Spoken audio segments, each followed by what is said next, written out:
मानतो। माननीय राज्यपालांनी केलेल्या अभिभाषणाबद्दल आम्ही या अधिवेशनाकरता जमलेले महाराष्ट्र विधान परिषदेचे सदस्य त्यांचे मनपूर्वक आभार मानतो।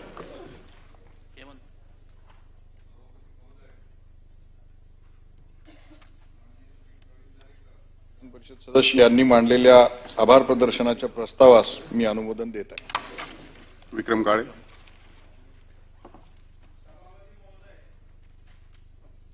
माननीय प्रवीण दरेकर विधान परिषद सदस्य यांनी मांडलेल्या आभार प्रदर्शनाच्या प्रस्तावास मी अनुमोदन देत आहे।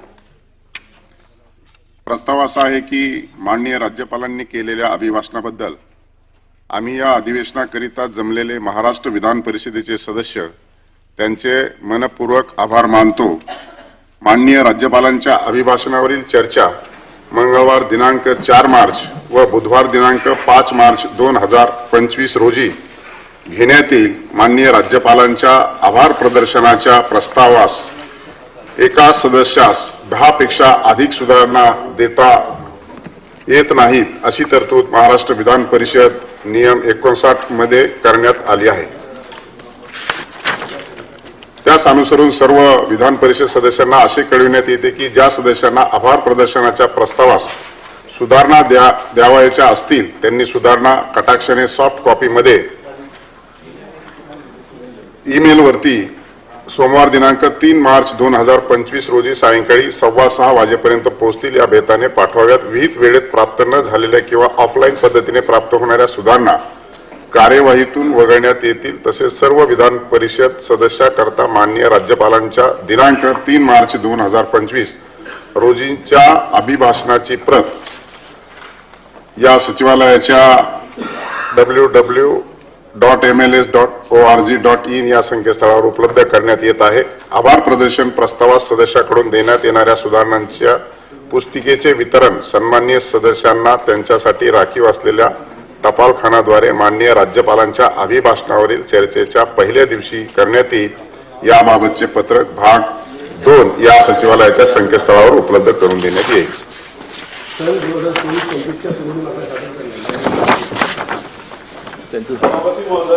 मी आपल्या अनुमतीने सन 2025 या वर्षाच्या पुरवणी मागण्या सभागृहाला सादर करीत आहे। सन 2024-25 या वर्षाच्या पुरवणी मागण्या सभागृहाला सादर करण्यात आल्या आहेत। सदर पुरवणी मागण्यांचा विवरण पत्राच्या प्रती सदस्यांसाठी राखून ठेवलेल्या टपालखानाद्वारे वितरित करण्यात येत आहेत। सदर प्रकाशन विधिमंडळाच्या www.mls.org.in या संकेतस्थळावर उपलब्ध करून देण्यात येईल। विधान परिषदेने संमत केलेल्या विधेयकांना विधानसभेची संमती व दोन्ही सभागृहांनी संमत केलेल्या विधेयकांना राज्यपालांची अधिसंमती मिळाल्याचे जाहीर करण्यात येईल।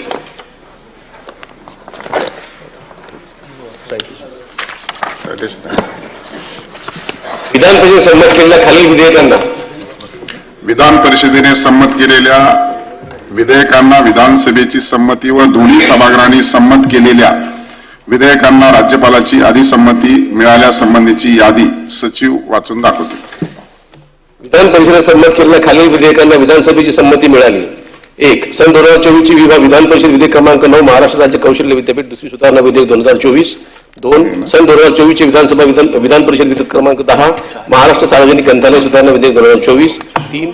सन 2024 चे विधान परिषद विधेयक क्रमांक 11 महाराष्ट्र सार्वजनिक विद्यापीठ दुसरी सुधारणा विधेयक 2024।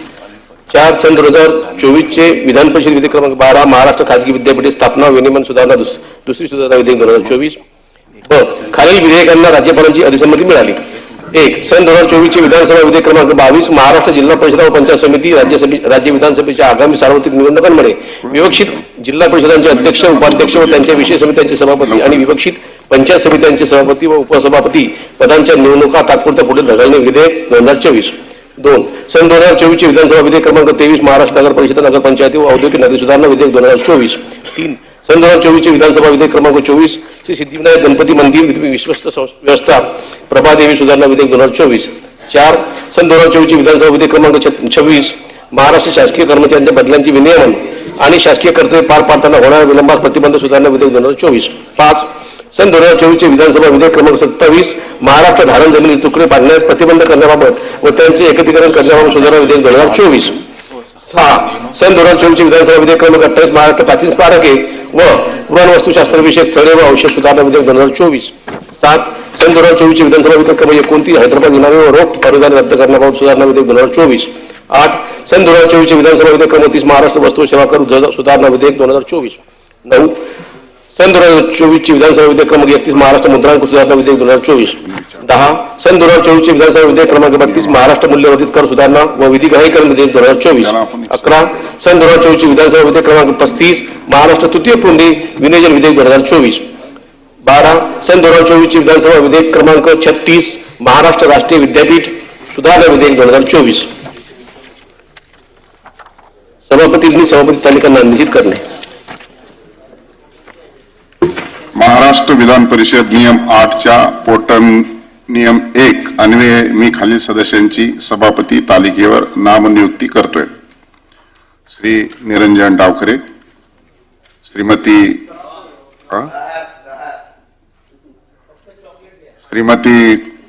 चित्रा वाघ, श्री कृपाल तुमाणे, श्री अमोल मिटकरी, श्री राजेश राठोड, श्री सुनील शिंदे.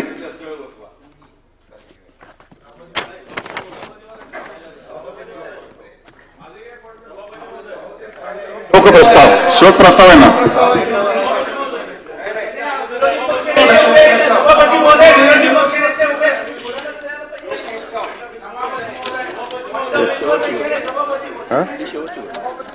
कुठे आहे?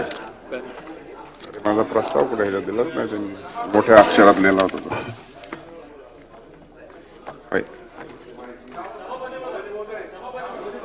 विरोधी पक्ष नेते. सभापती महोदय, एका मुद्द्याकडे तसा आपल्या सभागृहाचा आपल्या सभागृहाचा जरी मुद्दा नसला तरी राज्याचं मंत्रिमंडळ या विषयानं संबंधित विषय आहे.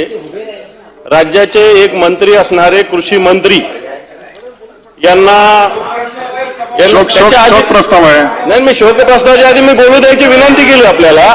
मला खुलासा मागतो मी सभागृहाकडून. विनंती जरी केली असली सभापती महोदय, माझा परंतु जास्त आग्रह नाही.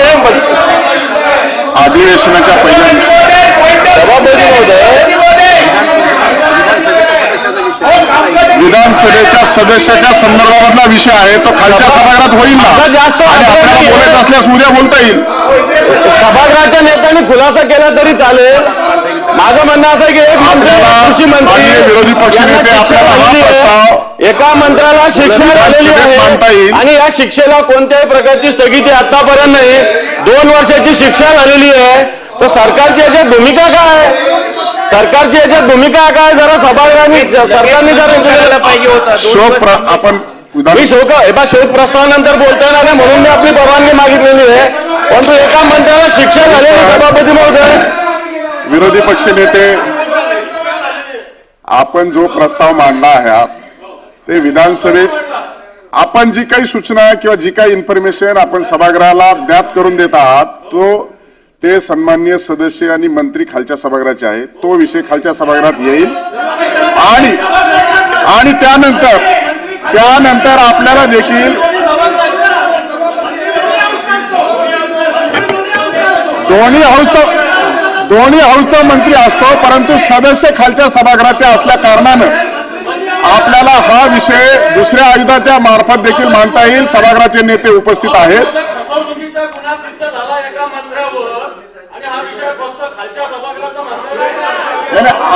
आपल्याला शोक प्रस्ताव आहे.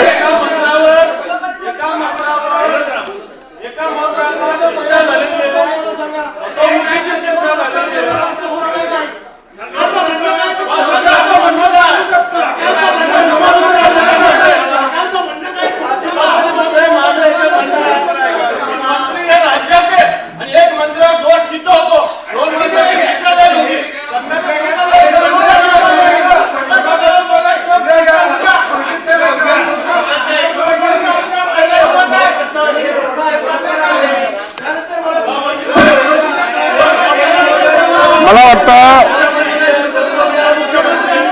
माननीय विरोधी पक्ष नेते, मला असं वाटतं की शोक प्रस्ताव आहे आणि शोक प्रस्तावामध्ये देशाचे पंतप्रधान माननीय मनमोहन सिंगच्या संदर्भात आणि आपल्याही सभागृहाचे सदस्य आहेत.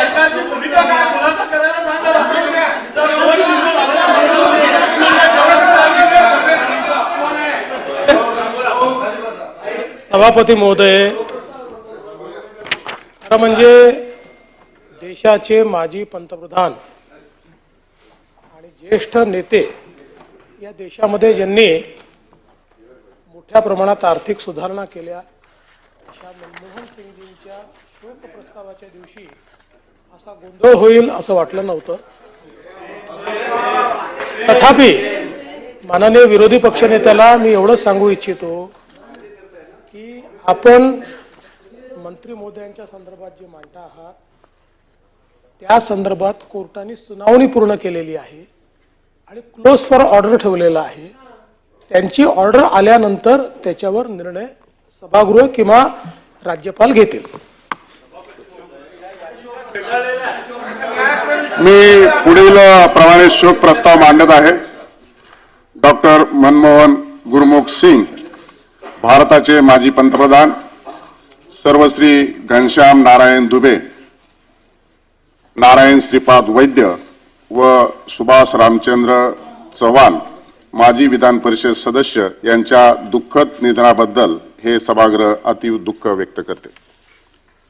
भारताचे माजी पंतप्रधान डॉक्टर मनमोहन सिंग यांचा अल्पपरिचय. कैलासवासी डॉक्टर मनमोहन गुरमुख सिंग यांचा जन्म 26 सप्टेंबर 1932 रोजी सध्याच्या पाकिस्तानातील पंजाब प्रांतातील गाह या गावी झाला. त्यांनी पंजाब विद्यापीठातून पदवीपर्यंतचे तर ऑक्सफोर्ड विद्यापीठातून अर्थशास्त्र डॉक्टरेट प्राप्त केली होती. कैलासवासी मनमोहन सिंग यांनी 1957 ते 1971 पर्यंत शिक्षकी पेशाला वाहून घेतले होते. अर्थशास्त्राचे उत्तम प्राध्यापक असा त्यांचा पंजाब विद्यापीठ, जवाहरलाल नेहरू विद्यापीठ आणि दिल्ली स्कूल ऑफ इकॉनॉमिक्स मध्ये लौकिक होता. कैलासवासी मनमोहन सिंग यांनी 1972 मध्ये अर्थ मंत्रालयाचे मुख्य आर्थिक सल्लागार, 1980 ते 1982 मध्ये नियोजन आयोगाचे सदस्य सचिव, 1982 ते 1985 मध्ये भारतीय रिझर्व्ह बँकेचे गव्हर्नर, 1985 ते 87 मध्ये नियोजन आयोगाचे उपाध्यक्ष आणि 87 ते 90 मध्ये जिनिव्हा आर्थिक धोरणाशी संबंधित आयोगात सरचिटणीस, 1990 मध्ये पंतप्रधानांचे आर्थिक सल्लागार आणि 1991 मध्ये विद्यापीठ अनुदान आयोगाचे अध्यक्ष अशी विविध जबाबदारीची पदे भूषविली होती. विद्वत्ता, सखोल व्यासंग, अर्थशास्त्राचे अभ्यासक असलेले डॉक्टर मनमोहन सिंग सन 1991 मध्ये भारताचे अर्थमंत्री झाले. अर्थमंत्री म्हणून त्यांनी भारतीय अर्थव्यवस्थेत मूलगामी बदल केले. भारताची अर्थव्यवस्था त्यांनी खुली करून देशात उदारीकरणाचे पर्व सुरू केले. त्यांनी आर्थिक उदारीकरणाची धोरणे अंमलात आणून परदेशी गुंतवणुकीला प्रोत्साहन दिले. त्यांच्या आर्थिक धोरणाने परवाना राज रद्द होऊन व्यवसाय आणि उद्योगांना नवी दिशा प्राप्त झाली. भारताला जागतिक अर्थव्यवस्थेशी जोडून त्यांनी भारतातील उद्योग, तंत्रज्ञान आणि सेवा क्षेत्राला आंतरराष्ट्रीय बाजारपेठेत स्थान मिळवून दिले.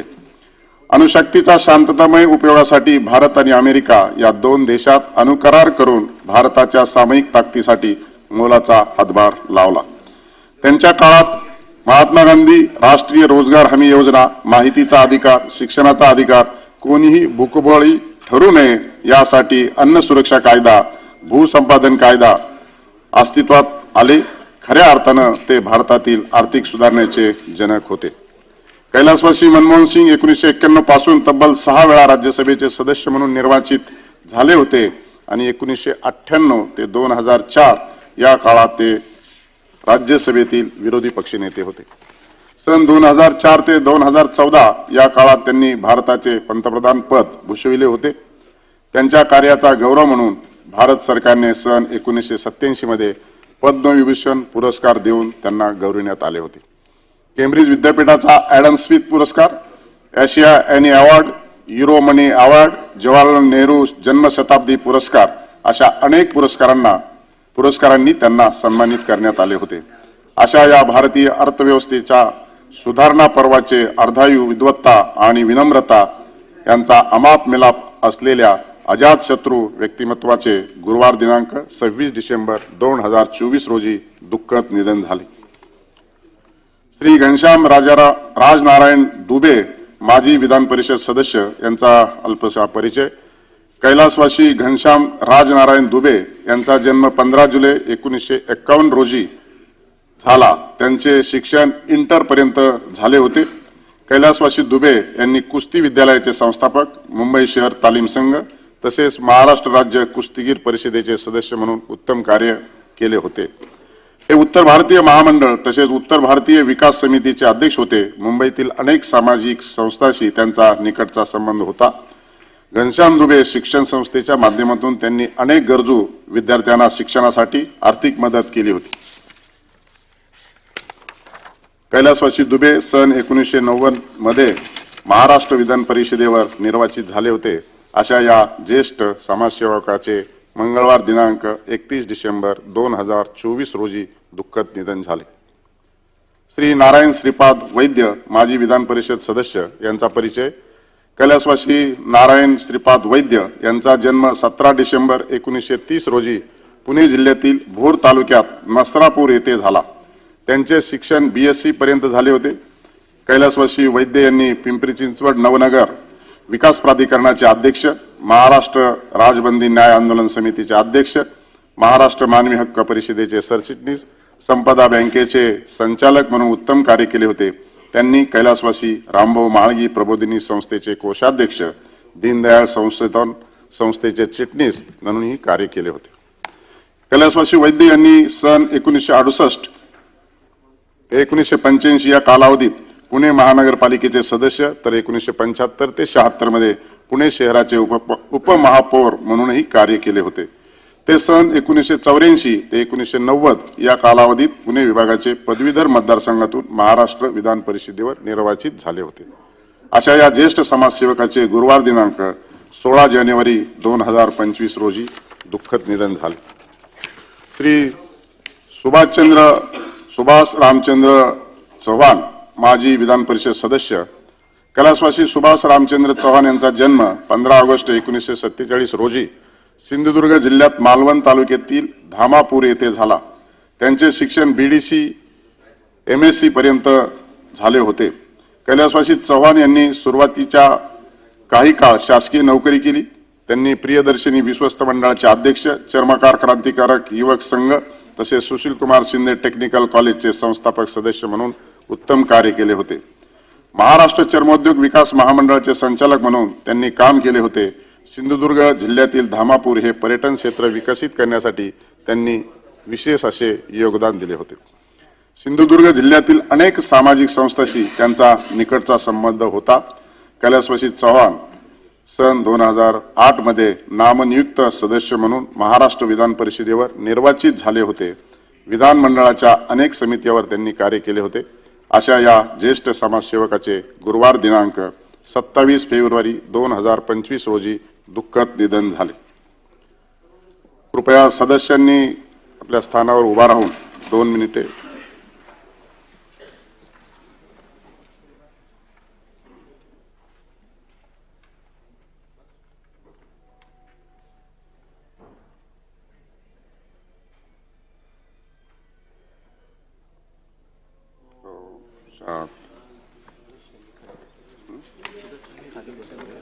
सदस्यांनी खाली बसावे.